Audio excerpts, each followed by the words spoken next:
Sa Correctional Institution for Women sa Mandaluyong na nakapiling ni Mary Jane Veloso ang kanyang pamilya. Detalye po tayo ng kanilang reunion sa ulat on the spot ni Joseph Morong. Joseph? Yes, Connie, nasa Correctional Institution for Women na nga itong si Mary Jane Veloso matapos siyang bumalik sa bansa mula sa Indonesia kaninang umaga. Ang pagkikita ni Mary Jane ay sa pagkikita ni Mary Jane at ng kanyang mga anak ay hindi na napigilan ng mga bata na takbuhin ang ina na matagal nilang hindi nakapiling. Alam mo ba, Connie, na 1 taon pa lamang yung bunso nila at 6 years old yung panganay nung makulong itong si Mary Jane noong 2010.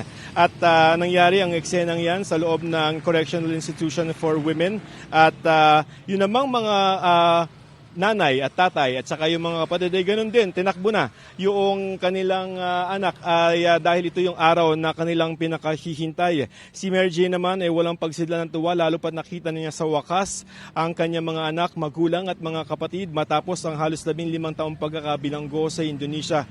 Nagpaunlak ng panayam itong si Mary Jane at sinabi niya na hindi niya maipaliwanag ang sayang kanyang nadarama sa mga panahong ito. Halos hindi siya tantana ng yakap at halik ng kanyang mga anak siyempre at naiiyak na hiniling ni Mary Jane na bigyan siya ng executive clemency ni Pangulong Bongbong Marcos. Narito ang pahayag nitong si Mary Jane Veloso. Mary Jane, anong feeling? Nakabalik ka na, kasama mo yung mga bata. Napakasaya. Bakit? Ay, no, paano mo i-describe? Walang kapantay na doon. Bakit?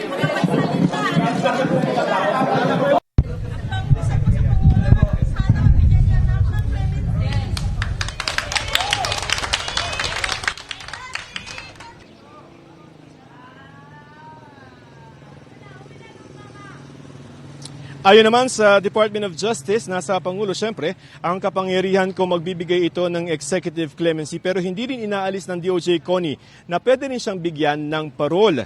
Kailangan lamang daw niya na ma-meet yung 20 years na minimum na pagkakakulong at good conduct time allowance. Paliwanag ng Bucor, halos 15 years pa lamang na nakukulong itong si Mary Jane pero hindi pa naman kasama dyan yung good conduct time o pwede pa namang idagdag dyan yung good conduct time allowance. Connie, ayon dun sa pamilya at dito sa Migrante International ay binigyan ng hanggang alas 12 ng tanghali ang pamilya nitong si Mary Jane para makapiling siya at ang detalye ay meron muna siyang 5 days na quarantine matatapos yon sa bisperas ng Pasko, December 24 at bibigyan ng pagkakataon na makapagdiwang ng Pasko dito sa correctional yung mga bata at saka yung mga kamag-anak. Ayon dito kay Mark Daniel, yung panganay, ay plano nila na magkaroon sila ng exchange gift sa Pasko sa December 25 dito sa correctional, Connie. Maraming salamat, Joseph Morong.